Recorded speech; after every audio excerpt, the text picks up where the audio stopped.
Hello students, आजको यो online क्लासमा हामी फिजिकल साइन्सबाट जुन अस्ति च्याप्टर 4 को वाटर गर्दै थियो त्यसलाई नै हामी कन्टिन्यू गर्छौँ। ओके, हामी यहाँ यो इलेक्ट्रोलाइसिस आज सुरु गर्छ, यहाँसम्म पुगेको थियो। ओके, सो इलेक्ट्रोलाइसिस के हो म अहिले बुझाउँछु तिमीहरूलाई।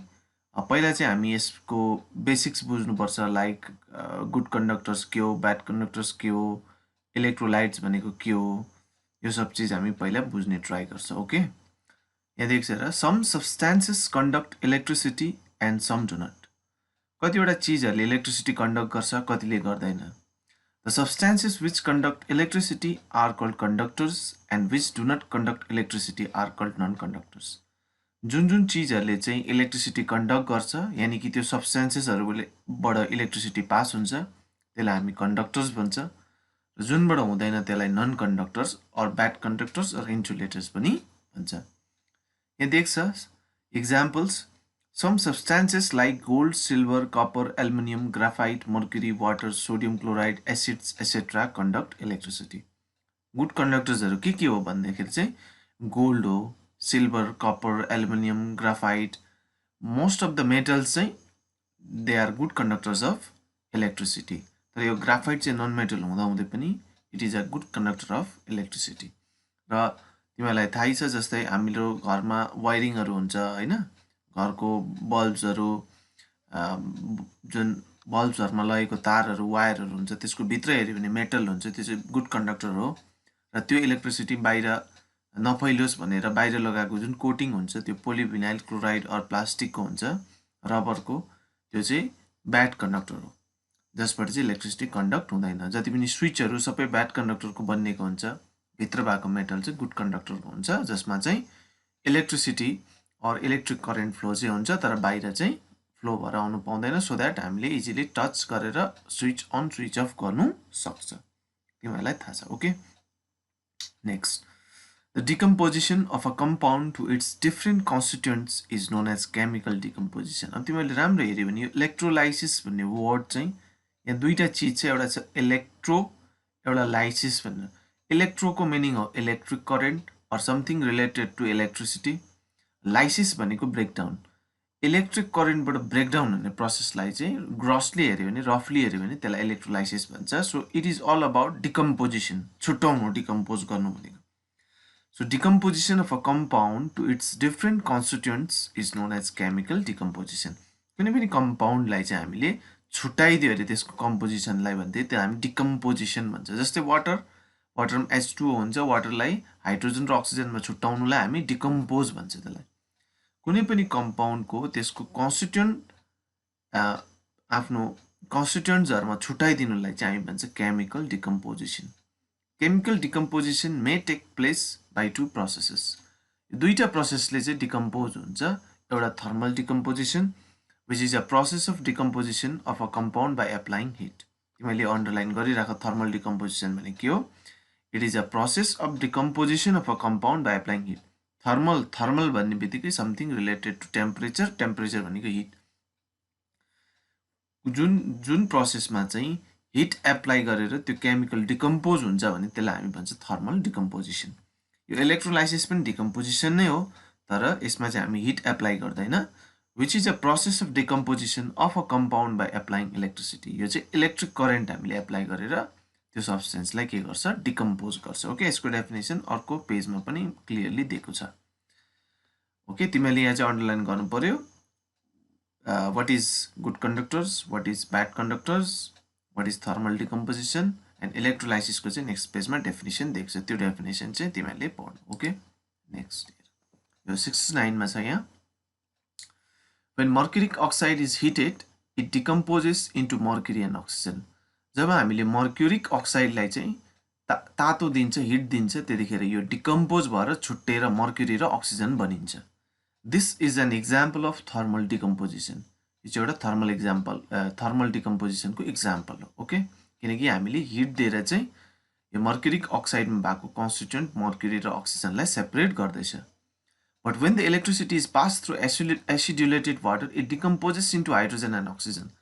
र हामीले पानीमा चाहिँ एसिडुलेटेड भनेको वाटर, एसिड हालेको पानीमा चाहिँ इलेक्ट्रिसिटी पास गराइदियो भनेदेखि चाहिँ त्यो त्यतिखेर पनि डिकम्पोज हुन्छ हाइड्रोजन र अक्सिजनमा, तर यहाँ चाहिँ हामीले इलेक्ट्रिक करेन्ट पास गरेर डिकम्पोज गराएको हुनाले चाहिँ यसलाई चाहिँ इलेक्ट्रोलाइसिस भन्छ। Okay, acidulated water or acidified or a few drops of acid added to plain water. Acidullated water भनेको तिमीलाई मैले अघि बुझाएँ। एसिडिफाइड वाटर और पानीमा चाहिँ 2-4 थोपा एसिड हालेको सो द्याट वाटरले इलेक्ट्रिसिटी कन्डक्ट गरोस् भनेर। Conducts electricity readily then ordinary plain water. Normal पानी भन्दाखेरि चाहिँ एसिड हालेको पानीले चाहिँ इलेक्ट्रिसिटी राम्रो कन्डक्ट गर्छ। Therefore, acidulated water can be regarded as an electrolyte.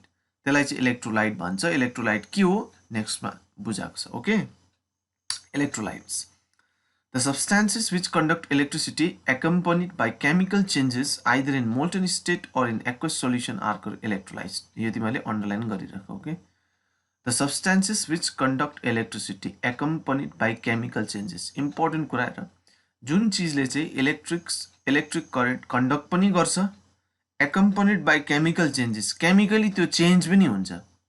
कस्तो स्टेटमा भन्दाखेरि either in molten state or in aqueous solution.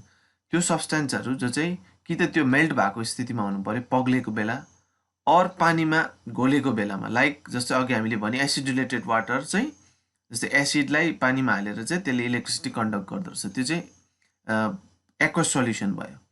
कतिवटा सब्सटेन्स चाहिँ पग्लेको बेलामा मेल्ट भएको बेलामा इलेक्ट्रिसिटी कन्डक्ट गर्छ, त्यस्तो सब्सटेन्सलाई चाहिँ हामी भन्छ इलेक्ट्रोलाइट्स। अब डिफ्रेन्स छ कन्डक्टर्स र इलेक्ट्रोलाइट्समा डिफ्रेन्स छ, किन भन्दाखेरि कन्डक्टर्सले पनि इलेक्ट्रिसिटी कन्डक्ट गर्छ, इलेक्ट्रोलाइट्सले पनि इलेक्ट्रिसिटी कन्डक्ट गर्छ। तर कन्डक्टर चाहिँ आफू पहिला जस्तो थियो त्यस्तै बस्छ, लाइक कपर वायरमा तिमीहरूले इलेक्ट्रिसिटी कन्डक्ट गरायो भनेदेखि कपर वायर पहिला जस्तो थियो त्यस्तै बस्छ। तर इलेक्ट्रोलाइट्समा चाहिँ वन्स इलेक्ट्रिसिटी कन्डक्ट गराएपछि त्यो इलेक्ट्रोलाइट्स पहिला जस्तो थियो त्यस्तै बस्दैन, केमिकली त्यो डिकम्पोज हुन्छ। ओके, त्यही छ difference. The substances such as sodium chloride, copper sulphate, sulphuric acid, sodium hydroxide etcetera in molten state or in aqueous solution conduct electric current and as a result decomposes them into ions. These substances are called electrolytes. यहाँ दिएको सब्सटेन्सेसहरू छ जस्तै sodium chloride, नुन, copper sulphate, sulphuric acid, sodium hydroxide, यो चाहिँ molten state और aqueous सोल्युसनको स्टेटमा चाहिँ यिनीहरूले इलेक्ट्रिसिटी कन्डक्ट गर्छ र आफू चाहिँ डिकम्पोज हुन्छ, छुटिन्छ। त्यही कारण चाहिँ यो सब्सटेन्सहरूलाई चाहिँ हामी भन्छ इलेक्ट्रोलाइट्स। ओके, यो चाहिँ सब्सटेन्सेसहरूलाई भन्छ इलेक्ट्रोलाइट्स भनेर। नन इलेक्ट्रोलाइट्स भनेको जसले कन्डक्ट गर्दैन, जस्तै चिनी पानीले इलेक्ट्रिसिटी कन्डक्ट गर्दैन, त्यसलाई हामी नन इलेक्ट्रोलाइट्स भन्नु सक्छ। ओके, अब चाहिँ यहाँ आउँछ इलेक्ट्रोलाइसिसको डेफिनेसन, तिमीले अन्डरलाइन गर। ठिक छ, फर्स्टमा हेर पढौँ। The phenomenon in which when electric current is pass through an electrolyte in molten state or in aqueous solution the substance decomposes chemically into ions is called electrolysis. यो चाहिँ यस्तो प्रोसेस हो जसमा चाहिँ त्यो इलेक्ट्रोलाइट चाहिँ पग्लेको बेलामा या त पानीमा घोलेको बेलामा चाहिँ यदि हामीले इलेक्ट्रिक करेन्ट पास गरायो त्यसबाट भनेदेखि चाहिँ नि त्यो चिज चाहिँ डिकम्पोज हुन्छ आयन्समा, केमिकली इन्टु आयन्स, त्यसलाई हामी भन्छ इलेक्ट्रोलाइसिस। त्यो प्रोसेसलाई चाहिँ हामी भन्छ इलेक्ट्रोलाइसिस। तिमीले पछि गएर देख्छ कि वाटरमा अलिकति एसिड हालेर इलेक्ट्रिक करेन्ट पास गराइदियो भने चाहिँ वाटरबाट चाहिँ छुट्टिन्छ, आयन्स बनिन्छ पहिला, त्यहाँबाट हाइड्रोजन र अक्सिजनमा छुट्टिन्छ। त्यो प्रोसेसलाई चाहिँ हामी भन्छ electrolysis of water. Okay, electrolysis भन्नुको मेन मतलब नै हो इलेक्ट्रिक करेन्ट पास गराएर कुनै पनि केमिकललाई छुट्टाउनु वा डिकम्पोज गर्नु। यहाँ देख्छ, when an electrolyte is dissolved in water or is melted by heat after passing of electric current, it breaks off into charged atoms or radicals which are known as ion. हामीले पहिला पनि first च्याप्टरमा पढेको थियो, chemically charge atoms are called ions भनेर। Ion भनेको charge एटम्सहरू। जब चाहिँ हामीले चाहिँ त्यो इलेक्ट्रोलाइटलाई पानीमा हाल्छौँ, लाइक सल्टलाई वाटरमा हाल्छौँ, त्यतिखेर मेल्ट भएर त्यहाँबाट इलेक्ट्रिक करेन्ट पास गराइदियो भने चाहिँ त्यो केमिकल, जस्तै सल्ट भनेको कमन सल्ट हामी भन्छ सोडियम क्लोराइड, सोडियम क्लोराइडमा सोडियम आयन र क्लोरिन आयन बनिन्छ, त्यसलाई चाहिँ आयन भन्छ, आयनमा कन्भर्ट हुन्छ। ओके, यहाँ दिएको पनि छ, अहिले म बुझाउँछु हेर। फर्स्टमा यो पनि तिमीले अन्डरलाइन गरिराख ल। The ions that carry positive charges are called cations. जसको चार्ज चाहिँ पोजिटिभ हुन्छ जुन आयन्सको, त्यसलाई हामी cations भन्छ। and the ions that carry negative charges are called anions. जसको चार्ज नेगेटिभ हुन्छ त्यो चाहिँ एनायन हुन्छ। यहाँ तिमीले हेऱ्यौ भने हेर त Na को माथि प्लस लागेको छ सो यो केटायन हो, Cl को माथि माइनस लागेको छ सो यो के हो एनायन। इक्जाम्पल भनेर पनि दिएको छ। When an aqueous solution of sodium chloride is electrically charged, it decomposes into sodium cations and chloride anions. Sodium chloride or common salt हामीले छुट्याइदियो भने यो पोजिटिभ आयन सोडियमको बनिन्छ र क्लोरिनको नेगेटिभ आयन बनिन्छ। यसलाई केटायन भन्छ, यसलाई एनायन भन्छ। ओके, तिमीले हेऱ्यौ भनेदेखि नि जब इलेक्ट्रोलाइसिस गर्दाखेरि कसरी चाहिँ इलेक्ट्रिक करेन्ट पास हुन्छ, इलेक्ट्रिक करेन्ट पास हुनुको लागि चाहिँ पछि तिमीले गएर पढ्छ चार्ज करियर्सहरू चाहिन्छ, चार्जलाई बोकेर जाने। जस्तै मेटलमा हेऱ्यौ भनेदेखि इलेक्ट्रोन्सहरू हुन्छ, तर यहाँ हेऱ्यौ भनेदेखि चाहिँ यही आयन्सहरूले चाहिँ चार्ज बोक्ने काम गर्छ, त्यही कारण चाहिँ तिनीहरूले इलेक्ट्रिसिटी कन्डक्ट गरेको। ओके, अलराइट, नेक्स्ट पेजमा in ionic decomposition the total positive charge of cation is always the same with the total negative charge of anion so as to establish electrical equilibrium. डिकम्पोजिसनमा हेऱ्यो भनेदेखि चाहिँ जतिवटा positive charges भएको आयन्सहरू निक्लिन्छ त्यतिवटा negative charge भएको एनायन्सहरू पनि निक्लिन्छ, जसले गर्दाखेरि चाहिँ त्यो इलेक्ट्रोलाइट्समा इलेक्ट्रिकल इक्विलिब्रियम भनेको एउटा मेन्टेन ब्यालेन्स मेन्टेन भएर बस्छ। तराजुमा जस्तो हामीले ब्यालेन्स गर्छ नि त्यस्तै ब्यालेन्स भएर बस्छ। अर्को आउँछ हेर इलेक्ट्रोलाइसिस पढ्दैछ सो यहाँ एपरेटसको कुरा। The apparatus use for electrolysis is called voltameter. Underline गर।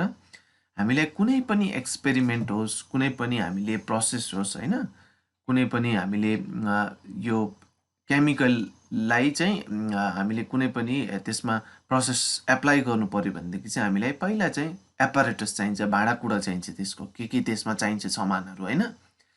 त्यो सब सामानलाई चाहिँ त्यो भाँडालाई चाहिँ हामी भन्छ भोल्टामिटर। इलेक्ट्रोलाइसिस चाहिँ जुन एपरेटस जुन हामीले चिजमा गर्छ त्यसलाई चाहिँ भन्छ voltameter. The apparatus use for electrolysis is called voltameter. तिमीले यहाँ हेऱ्यो भने यो इलेक्ट्रोलाइसिस अफ वाटर हो, यो चाहिँ हो भोल्टामिटर यो। ओके, अब भोल्टामिटरमा के हुन्छ? In a voltameter the rod through which electric current is pass from the battery into the solution is called electrode.